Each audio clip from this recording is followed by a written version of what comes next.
o Manchester aceita emprestar Andréas Pereira ao Flamengo, mas acordo depende de divisão salarial.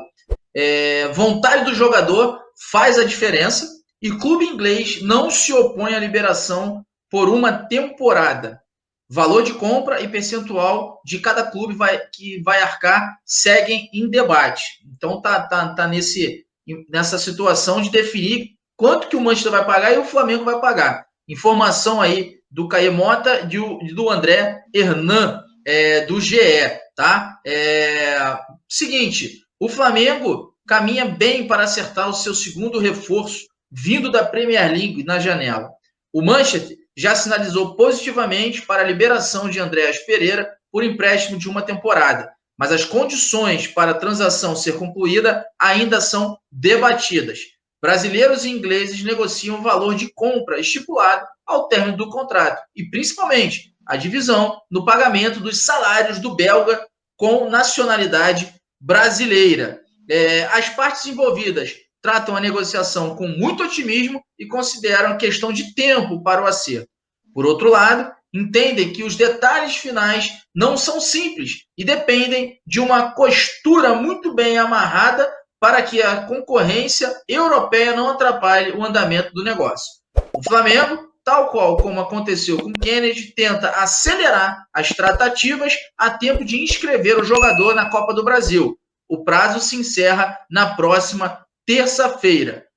O Manchester realizou amistoso nesta terça-feira contra o Burnley e André sequer foi relacionado para o banco de reservas. Entrou um jogador de 21 anos, né, no lugar do Andrés, então já colocando aí a negociação muito bem encaminhada, Silvio e Isailton. Nem relacionado, o Andréas Pereira foi para esse jogo e para esse amistoso. Quero que o Isailton fale rapidamente sobre essa situação da ausência do Isla, né? E muito provavelmente a entrada do Mateuzinho, se ele acha que tudo bem, tudo tranquilo, você se preocupa com a violência paraguaia, e já pode entrar nesse assunto do Andréas Pereira, que está por um triz, Isailton e Silvão, de ser anunciado o novo reforço do Clube de Regatas do Flamengo. Pedro vive maior jejum de gols desde que chegou ao Flamengo. Olha isso. No último domingo, dia 15, o Flamengo venceu o Sport por 2-0 em jogo válido pela 16ª rodada do Campeonato Brasileiro. Pedro foi titular no ataque rubro-negro junto com o Bruno Henrique. Entretanto, diante do camisa 27, o centroavante passou em branco e aumentou ainda mais seu jejum vestindo o manto sagrado. Contra o Sport, Pedro chegou ao 6º jogo sem marcar um gol pelo Flamengo. Sendo assim, em 6 jogos, 2 como titular, o camisa 21 não deixou sua marca e nem concedeu nenhuma assistência. A última vez que o centroavante balançou as redes adversárias foi contra o Bahia. Lembra? Aquela goleada em cima do Bahia? Na ocasião, a partida válida pela 12ª rodada do Campeonato Brasileiro. Terminou com goleada rubro-negra.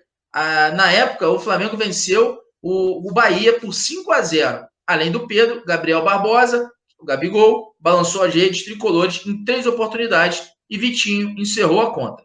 Agora, de volta ao banco de reservas, lembrando que amanhã o Gabigol está de volta, Pedro espera para ter nova oportunidade de quebrar o jejum, que a Conmebol abre processo disciplinar contra o Flamengo por apelidos não autorizados